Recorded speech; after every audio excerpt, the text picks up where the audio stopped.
7 years ago, on the 5th of March 2014, the body of one Sara Angelina Suroto was found by a tow truck driver and his co-worker on the side of the road of the Bintara Kilometer 49 toll road in Bekasi City. The incident began on Monday, the 3rd of March 2014, when Sara said goodbye to her parents, stating that she was going to stay at one of her friend's house in Rawamangun, East Jakarta, along with asking their permission to study the German language in central Jakarta.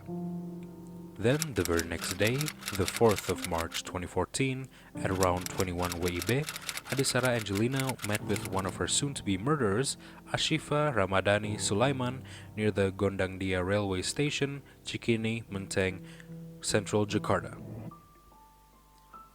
This information was given by one of Sara's friends, who said that Sara had sent them a message telling them that she would meet Ashifa in Menteng. When the time came for the two to meet, the two had a normal enough conversation, until Ashifa invited Sara to come and meet with another one of her soon-to-be murderers, her ex-boyfriend, Ahmad Imam Al-Haftid, aka Hafiz, with the excuse that the two were once great friends in high school. However, once the two got into Hafiz's Kia Visto, things took a turn for the worst. In the car, the victim and her murderers talked for a while, and Ade Sara didn't like it.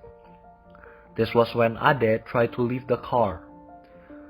A fight soon ensued where Hafiz had beaten Ade Sara while Asifa held her in place. The victim rebelled and beat Hafiz's hand. This would soon be a big contributor to his and Asifa's arrest.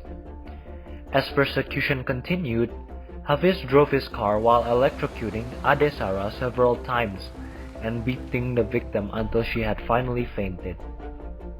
While Ade Sara was unconscious, Asifa stuffed her mouth with a piece of newspaper. This would come to be the cause of Ade Sara's death, as her throat was clogged with newspaper and rendering her unable to breathe.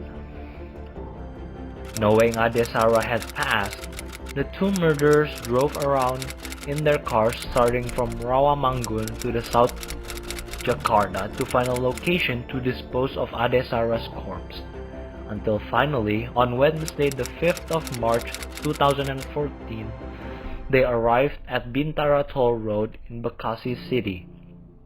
Asifa threw away Ade Sara's bag, accompanied by the dumping of the victim's body on the side of the toll road, where at around 6:30, the body was found by a tow truck driver and his co-worker, who immediately contacted the Highway Patrol and Jasa Marga police.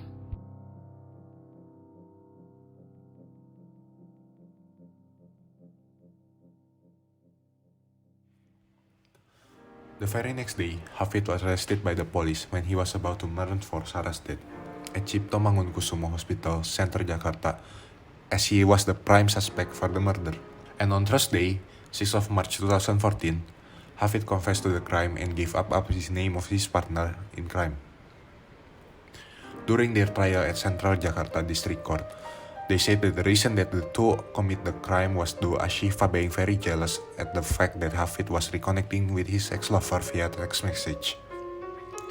Hafid and Ashifa were then charged with Article 340 for the Criminal Code on premeditated murder as a primary charge.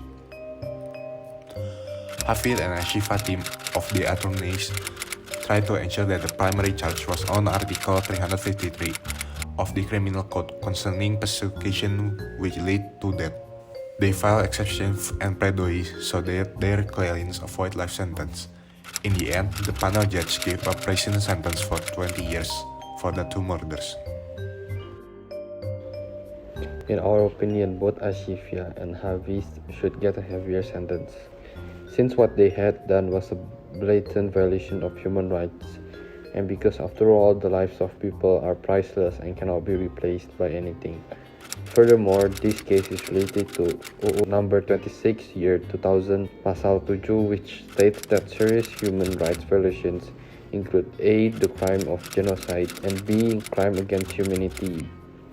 Therefore, the act of killing Ade Sara is considered a serious violation of human rights. The penalty for the perpetrator can go from 15 years in jail all the way to the death, depending on the severity of the case.